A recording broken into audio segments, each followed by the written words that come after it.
What's going on, everybody? I hope you all are doing okay. I know life can be hard at times, but we have to power through. We have to. Um, Today, I want to talk about. I want to. I want you to think about everyone that you have in your life right now. Everyone that's not serving you. That's not.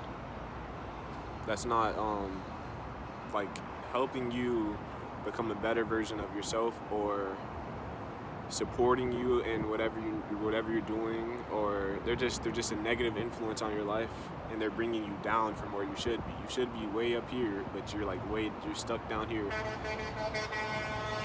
What in the world? You're stuck down low because you have these people who are pulling you down, and it's hard to when you have those types of people in your life. It's really hard to elevate. You know, it's very hard to elevate if you have even one person. One person is enough to bring you down. So you have to be mindful of who you're hanging around with.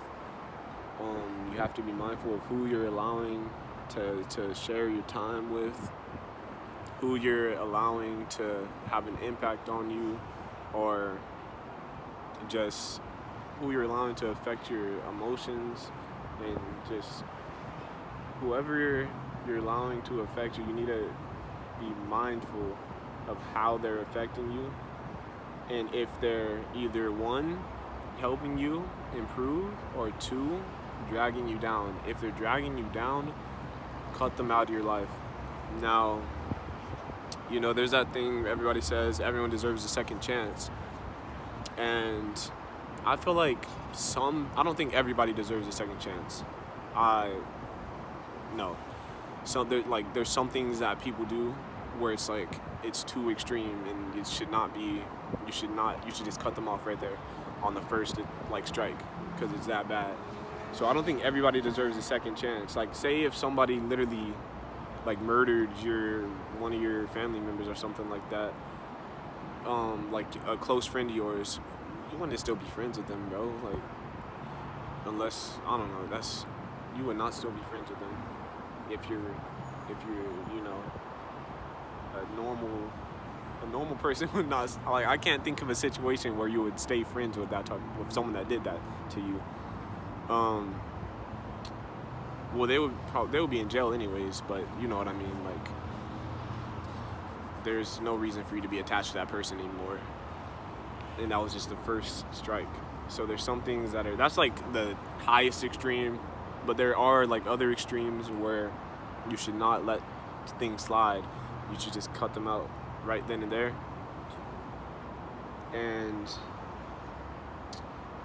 there's other times where maybe it's not as serious, but it's still they're kind of disrespecting you, or talking down to you, or just doing something negative to you. And it's up to you to decide how extreme it is, because every single person has their own boundaries and whatnot, and every single person is a different they're not as sensitive. I might not be as sensitive as you are, or the next person might be more sensitive than both of us, or whatever. So everyone has their own boundaries, but you need to know what your own boundaries are. You need to have those boundaries, because if you don't have those boundaries, then people, they won't know when they cross them. So what I'm trying to say is,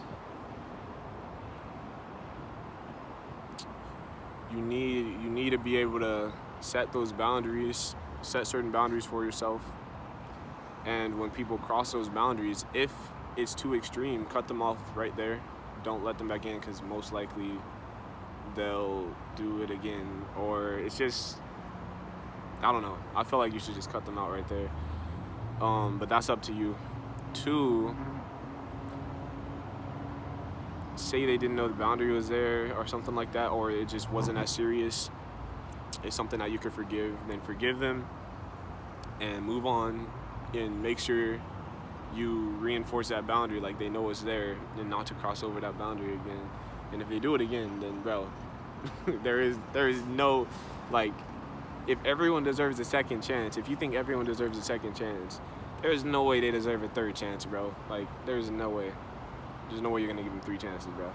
And a lot of us, we get too attached to certain people, and it's really hard for us to let go of them, even though we know that they're just dragging us down. We know what they're doing to us, but we can't let go of them. I don't know. It's just too hard to let go.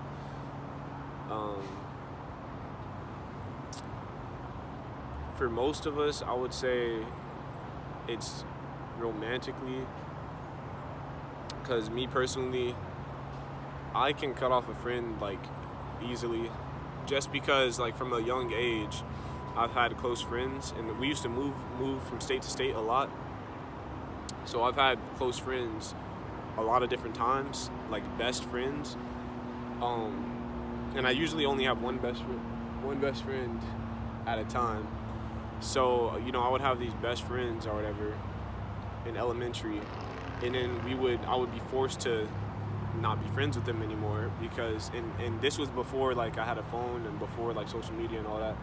So it was just goodbye, and I never saw them again.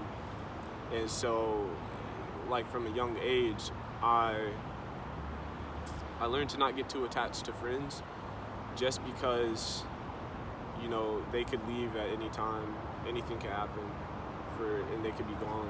So I never really got too attached, you know what I mean? Like to the point where it's like I can't let go. So because of that, I could just cut a friend off. I know that sounds like cold-hearted, but it's like, I don't know, it's easy for me to do that now. Romantically, I never allowed myself to experience like get intimate with the person before until I turned 18, and that's when I had my first girlfriend and everything. And there was so many things that happened where I should have let go long ago. Like I should have ended things a long time ago, but I let the love get in front of everything, like get in front of my mind, get in front of what I know was right for me, which would be to move on. And because of that, I was hurting for a long time, a really long time. It took me forever to let go, but when I finally let go, and this is recent, like I ended stuff literally like 3 weeks ago probably, but yeah, for me, I couldn't let go for some reason, and I really think it's because that was my first time experiencing that. So you know what I mean? It's just, it's just a new feeling or whatever. I really do think, like, I feel like we all need that one heartbreak, at least one heartbreak, because it teaches you a lot of stuff about yourself, and it teaches you a lot of stuff, like a lot of things that you can learn from for the future. And it's just, I don't know, I think we all need that that first heartbreak to smack us in the face and show us the reality of things. We can't always let love control us, because it's very dangerous. Now, I'm really just going on a big old tangent right now, but I don't know. I hope what I'm saying ties together and makes sense. Now, yeah, if you know someone is dragging you down, cut them out of your life, bro. Cut them out of your life. Especially if you gave them one too many chances.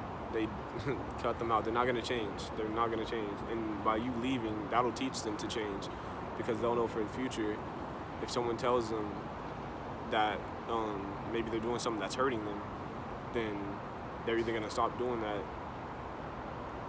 or the same thing's gonna happen if that person has that self-respect to leave.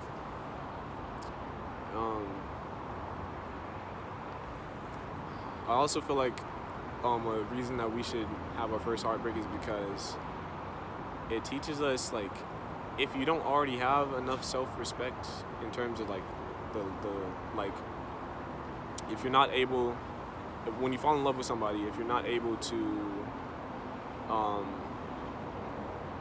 let go when you need to let go, and the heartbreak happens and you're forced to let go, it kind of teaches you, I don't know, it just teaches you to let go when you need to let go, you know. So yeah. And it teaches you that love comes and goes. There's not one single person that you could fall in love with that is guaranteed to stay in your life forever. And I'm not trying to like say that in a negative way. I'm just trying to say that you always need to be able to let go, because if you're not able to let go, then it's gonna destroy you if things go bad, you know. So yeah, you need to have that self-respect within, and not only friendships, but with family members, with anybody in life. You need to be able to have that self-respect and that willingness to walk away if they're not treating you right. And even after you told them what they're doing wrong or whatever, and they're still doing it, they won't change. Why are you still allowing yourself to stay attached to that? And it's a lot harder than I'm making it seem. I know myself, it took me a long time to let go from one person.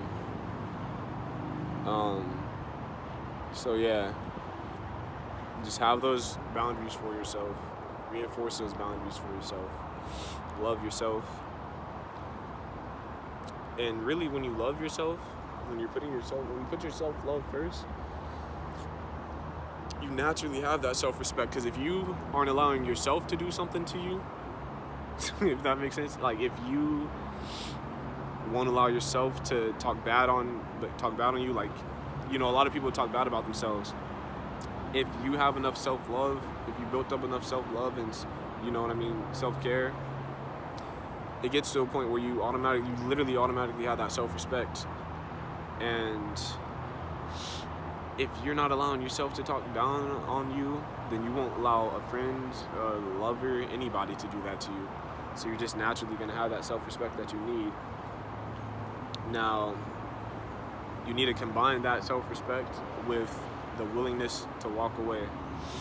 This thing is literally all over the place, but I'm just trying to just throw my thoughts out. So yeah, I really wanted to talk about that because it's something I've been struggling with for the past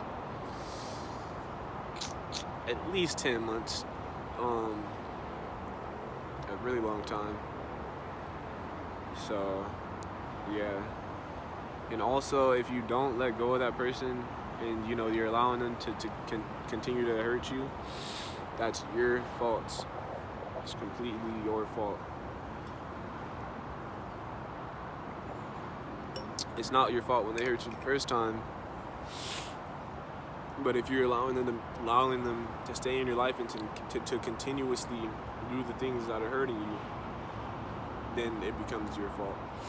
And you're the only person that can you're always the only person that can resolve that, and the only way to resolve that is by being able to walk away from that person. So yeah, I probably said the same thing multiple times, but I'm just trying to say it, put it in different ways, so that you can understand it. I need to stop talking. I've been talking for 14 minutes, so remember to be your greatest critic, but don't be your greatest bully. And stay blessed.